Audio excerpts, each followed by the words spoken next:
La búsqueda de un escudo. Presentando a Griffith y su misión. Frederick Griffith era un bacteriólogo británico. Vivió a principios del siglo XX. La neumonía era una enfermedad muy peligrosa en ese entonces. Mataba a mucha gente, especialmente a los jóvenes y a los ancianos. Griffith tenía un objetivo claro. Quería encontrar una manera de detener esta terrible enfermedad. Centró su investigación en una bacteria llamada. Este pequeño organismo era una causa principal de la neumonía. Su objetivo final era crear una vacuna. Una vacuna podría preparar al cuerpo para combatir la infección de manera efectiva. Imaginen una época antes de que los antibióticos potentes pudieran curar fácilmente tales infecciones.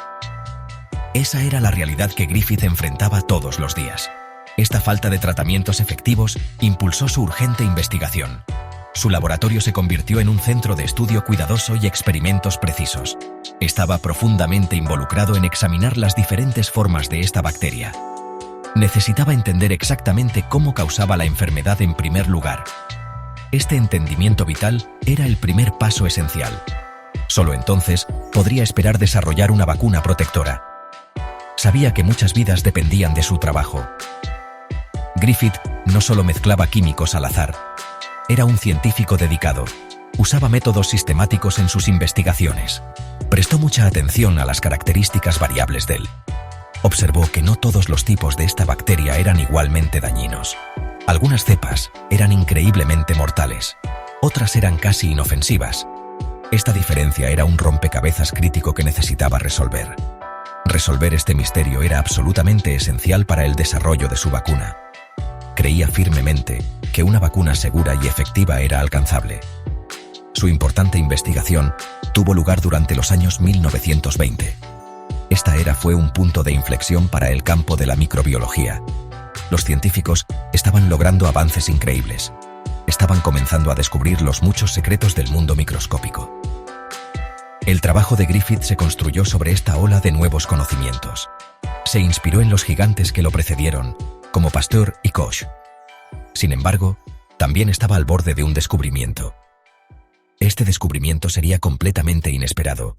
Sorprendería a toda la comunidad científica. Estaba buscando la inmunidad. Las dos caras de una bacteria cepa S versus cepa R.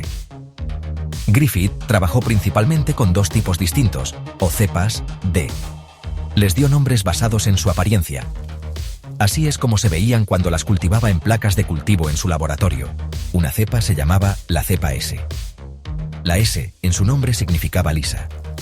Estas bacterias crecían en colonias que se veían lisas y bastante brillantes. Esta apariencia lisa característica se debía a una capa externa especial. Esta capa era una cápsula de polisacárido. Piensen en ella como un manto resbaladizo y protector para la bacteria. La cepa S, con su distintiva cubierta lisa, era la versión altamente peligrosa. Era extremadamente virulenta. Esto significa que tenía la fuerte capacidad de causar enfermedades graves. Cuando Griffith inyectaba bacterias vivas de la cepa S en ratones de laboratorio, estas bacterias se multiplicaban muy rápidamente. Los desafortunados ratones pronto desarrollaban neumonía. En casi todos los casos, morían. La cápsula era la clave de su letalidad. Ayudaba a la bacteria a evadir inteligentemente el sistema inmunológico del ratón. Las células inmunes no podían capturar fácilmente a estos invasores cubiertos. La cepa S era un enemigo letal. El otro tipo principal de bacteria se conocía como la cepa R. Aquí, la R significaba rugosa. Estas bacterias formaban colonias que tenían una superficie visiblemente rugosa e irregular. Se veían bastante diferentes de la cepa S. Esto era porque carecían por completo de esa cápsula protectora de polisacárido. Sin esta cubierta externa especial, eran mucho más vulnerables. El sistema inmunológico del ratón podía identificarlas fácilmente. Luego podía eliminarlas eficientemente. Las bacterias de la cepa R generalmente se consideraban no virulentas. Eran mucho menos dañinas. Entonces, la diferencia crítica entre estas dos cepas era la presencia o ausencia de esta cápsula. La cepa S poseía la cápsula, lo que la hacía mortal. La cepa R no tenía la cápsula, lo que la hacía mayormente inofensiva. Griffith entendía esta distinción fundamental muy claramente. Formaba toda la base para el diseño de sus experimentos. Se preguntaba si de alguna manera podría usar la cepa R inofensiva. O quizás podría usar una versión muerta de la cepa S. Pensó que éstas podrían ser capaces de crear inmunidad. Este era un camino lógico para el desarrollo de vacunas. Los experimentos se revelan. Una serie de pruebas cruciales. Griffith diseñó meticulosamente una serie de experimentos controlados usando ratones de laboratorio. Estos experimentos tenían como objetivo confirmar la virulencia de las diferentes cepas bacterianas. También esperaba descubrir si se podía inducir inmunidad. En su primer experimento, inyectó a un grupo de ratones con bacterias vivas de la cepa S.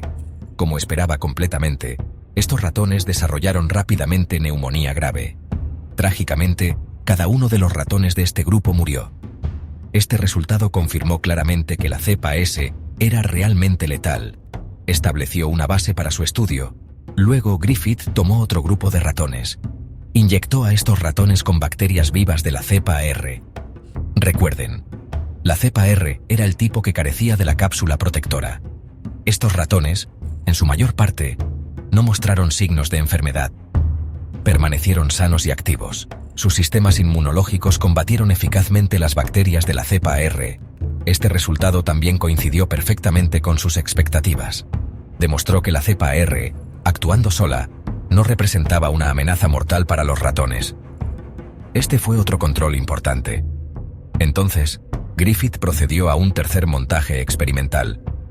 Tomó una muestra de las bacterias mortales de la cepa S. Sometió estas bacterias a un calor intenso. Este proceso de eliminación por calor destruyó eficazmente las bacterias. Las hizo completamente incapaces de causar infección. Luego inyectó estas bacterias de la cepa S, muertas por calor, en un nuevo grupo de ratones. Tal como anticipó, estos ratones también sobrevivieron a la inyección. Permanecieron perfectamente sanos. Esto demostró que las bacterias de la cepa S necesitaban estar vivas y funcionando para causar enfermedad. Las bacterias muertas eran inofensivas. Aquí es donde los experimentos de Griffith tomaron un giro dramático e inesperado. Este fue el experimento crucial que conduciría a un descubrimiento importante. Preparó cuidadosamente una mezcla especial. Combinó las bacterias de la cepa S muertas por calor, que sabía que eran inofensivas por sí solas, con las bacterias vivas de la cepa R, también conocidas por ser mayormente inofensivas por sí solas. Luego, inyectó esta mezcla específica en un cuarto grupo de ratones. Lógicamente, basándose en sus resultados anteriores, podría haber esperado que estos ratones sobrevivieran. Estaba inyectando dos componentes que individualmente no mataban. GAP2S. La transformación asombrosa, revelando el principio transformador. Para el completo asombro de Frederick Griffith, los ratones inyectados con esta mezcla murieron. Este resultado fue completamente impactante y contradijo sus expectativas. ¿Por qué una combinación de dos componentes aparentemente no letales se volvería mortal de repente? Sabía que tenía que investigar este extraño resultado inmediatamente. Tomó cuidadosamente muestras de sangre de los ratones muertos. Cuando examinó estas muestras bajo su microscopio, descubrió algo aún más asombroso. Encontró bacterias vivas de la cepa S. Las bacterias mortales, de cubierta lisa, estaban presentes y prosperando en su sangre. ¿Cómo pudo haber sucedido esto? Las bacterias de la cepa S que había puesto inicialmente en la mezcla estaban definitivamente muertas. Él mismo las había matado con calor. Las bacterias de la cepa R que había usado estaban vivas, pero eran del tipo inofensivo, de cubierta rugosa. Parecía que, de alguna manera, las bacterias vivas de la cepa R habían sufrido un cambio profundo. Se habían transformado en la cepa S mortal. Algo de las bacterias muertas de la cepa S debió haberse transferido a las bacterias vivas de la cepa R. Este algo misterioso le había dado a la cepa R la capacidad de producir la cápsula protectora. Griffith llamó a esta sustancia desconocida e influyente el principio transformador. No conocía su naturaleza química exacta en ese momento. Eran los años 1920 y el papel del ADN como portador de información genética aún no se entendía. Muchos científicos entonces creían que las proteínas eran más probablemente las moléculas de la herencia. Pero Griffith había demostrado claramente que este principio existía. Demostró que podía transferirse entre bacterias. Llevaba las instrucciones específicas para fabricar la cápsula de polisacárido. Alteró los rasgos hereditarios de la cepa R. El descubrimiento de Griffith fue verdaderamente monumental. Proporcionó la primera evidencia clara de transformación bacteriana. Este era el proceso donde una bacteria podía adquirir material genético de otra. Sus hallazgos sentaron las bases esenciales para futuras generaciones de científicos. Investigadores como Avery, MacLeod y McCarthy más tarde construirían sobre su trabajo. Ellos eventualmente identificarían el ADN como este escurridizo principio transformador. Los cuidadosos y curiosos experimentos de Griffith, inicialmente destinados a desarrollar una vacuna, revelaron inesperadamente un mecanismo fundamental de la vida. Su trabajo cambió la biología para siempre.